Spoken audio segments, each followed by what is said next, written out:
Nashville has had a similar feel to Pocono going into a couple weeks ago, and then my team nailed it, and my car was really good and really comfortable to drive. So this is before practice that we're talking, so I feel optimistic about it, but we're about to learn what it really is here in a little bit.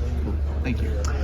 Christopher, obviously disappointing last week. You guys have been really good at Chicago, so I guess kind of what was the emotions, after the unfortunate wreck, especially when it looked like the dry tires were really starting to work there at the end? Oh my gosh, man! I that was the most frustrated and defeated I've felt in a long time. Just 2 years in a row, feeling like we were in position to win the race, and then it getting taken away from us was a bummer. But you'll have that in big time auto racing, and I was really happy with the way NASCAR played the daylight clock, I guess we can call it, and told us the end time. I thought it was fair for everybody.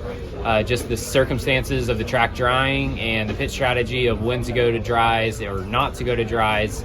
Unfortunately, whatever we did, if we stayed out, people were going to pit behind us, and we definitely would have lost. And then with us pitting, people decided to stay out behind us, and it still looked like it was going to work out if I didn't get caught up in that wreck. Last 7 races, you guys have 2 wins. You guys have led the most laps 4 times. Just what has just really been clicking right now with you, Adam, and the whole 20 team?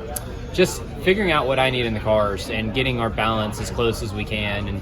And, over the last 2 years, our car potential has been good, but, hitting the balance right has been, it's been up and down. So it seems like we're now honing in on what I need in the car, and our tracks that have been our weaknesses over the last couple of years have turned into our strengths. And I look at, Nashville was a huge building block for us, because it's been a place where I haven't been very good in 22 and 23, and then we were really good there this year.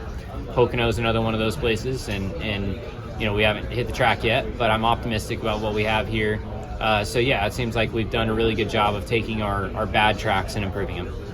And then we'll have Indianapolis, the Brickyard 400, back for the first time since 2020. You got to run in your rookie season, albeit without fans. So are you excited that it's back? Are you, excited to enjoy it? Yeah, I'm really excited about it. I know that the on-track product is probably, it is what it is at Indy. It's a very unique racetrack, but we need to be on the oval at Indy, and I think it's where we need to be. So, yeah, it's going to be interesting to see how the race plays out. I think strategy is going to be a huge part of the race. I think Saturday qualifying is going to be a huge part of the race.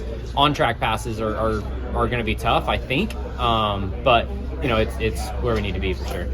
And then also after that, we'll have the 2-week Olympic break. Is that kind of a relief to see? And considering that we've been going pretty much every week since Daytona, is there some fatigue starting to set in, considering last year there was at least the break in early June?